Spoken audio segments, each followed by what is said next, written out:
Baik, selanjutnya kita akan melakukan percobaan dengan judul koefisien gesekan. Nah, adapun tujuan kita melakukan percobaan koefisien gesekan adalah yang pertama, bisa kita lihat buku penuntutnya, memahami pengertian koefisien gesekan. Dan yang kedua, kita akan menentukan koefisien gesekan berbagai jenis benda dengan metode bidang miring. Dan dalam percobaan kita ini, kita menggunakan dua jenis benda yang berbeda. Yang pertama, kita menggunakan balok kaca. Dan yang kedua, dengan balok kayu permukaan kasar. Kedua jenis benda ini tentunya memiliki koefisien gesekan yang berbeda. Nah, bagaimana bisa kita melihat pembuktian ini? Mari kita lakukan percobaannya.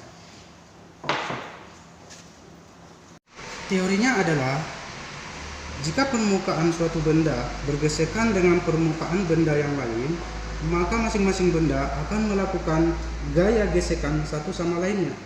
Gaya gesekan pada masing-masing benda ini berlawanan arah dengan gerak relatifnya terhadap benda lainnya.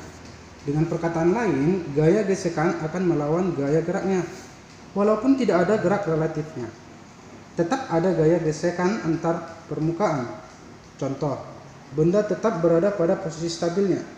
Gesekan dapat menimbulkan keausan pada benda yang bergerak. Sebaliknya, tanpa gesekan suatu benda tidak akan stabil pada posisi di mana benda berada.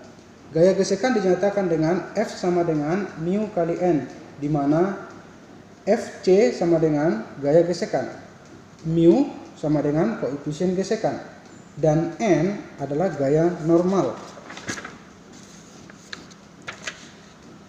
Balok dalam keadaan diam atau setimbang yang terletak pada permukaan datar itu dipengaruhi oleh gaya N dan W. Balok tidak akan bergerak bila gaya F kecil. Balok tidak bergerak bila gaya F lebih kecil daripada gaya gesekan antara benda dan bidang datar. Jika gaya F diperbesar, pada suatu saat benda akan mulai bergerak. Sekali gaya gerak telah dimulai, gaya F akan menghasilkan percepatan. Gaya gesekan antara dua permukaan yang diam disebut gaya gesekan statik. Gaya gesekan statik yang maksimum sama dengan gaya minimum untuk membuat benda bergerak. Nah, untuk menentukan koefisien gesekan suatu benda dapat digunakan metode bidang miring ini. Benda diletakkan pada bidang miring yang kemiringannya dapat dilihat pada percobaan nantinya. Benda akan meluncur pada saat mu k sama dengan tangen sudut.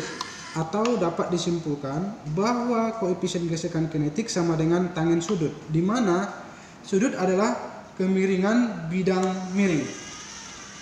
Metode ini merupakan cara yang sederhana untuk menentukan koefisien gesekan kinetik secara eksperimental. Mari kita lakukan percobaannya.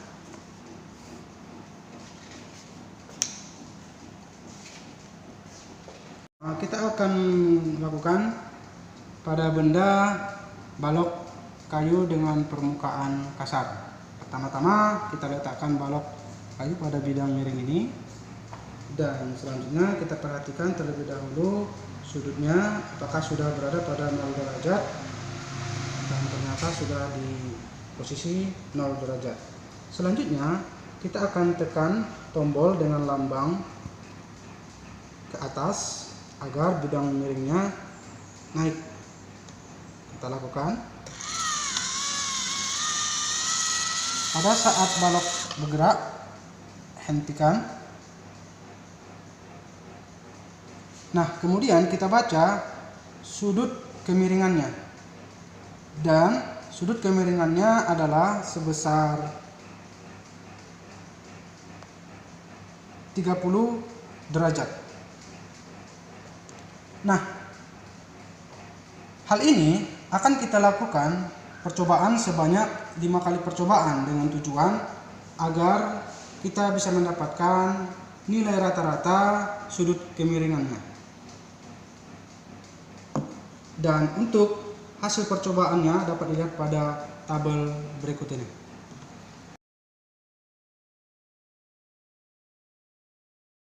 Menggunakan jenis benda kaca. Dengan cara yang sama, kita meletakkan balok kaca di atas permukaan bidang miring. Dan selanjutnya kita akan lihat apakah sudutnya sudah berada pada 0 derajat. Dan setelah itu kita akan tekan tombol atas agar bidang miringnya naik. Pada saat balok kacanya sudah bergerak naik ke bawah, kita hentikan dan kita baca sudut kemiringannya sebesar 25 derajat. Nah, di sini bisa kita lihat bahwasanya sudut kemiringannya ini lebih kecil daripada sudut kemiringan yang dialami oleh balok kayu tadi. Di sini sudah jelas membuktikan bahwasanya balok kaca itu adalah lebih kecil nilai koefisien gesekan yang dialaminya dibandingkan dengan balok dengan permukaan kasar. Nah, untuk lebih jelasnya bisa kita lihat pada tabel hasil percobaan berikut ini.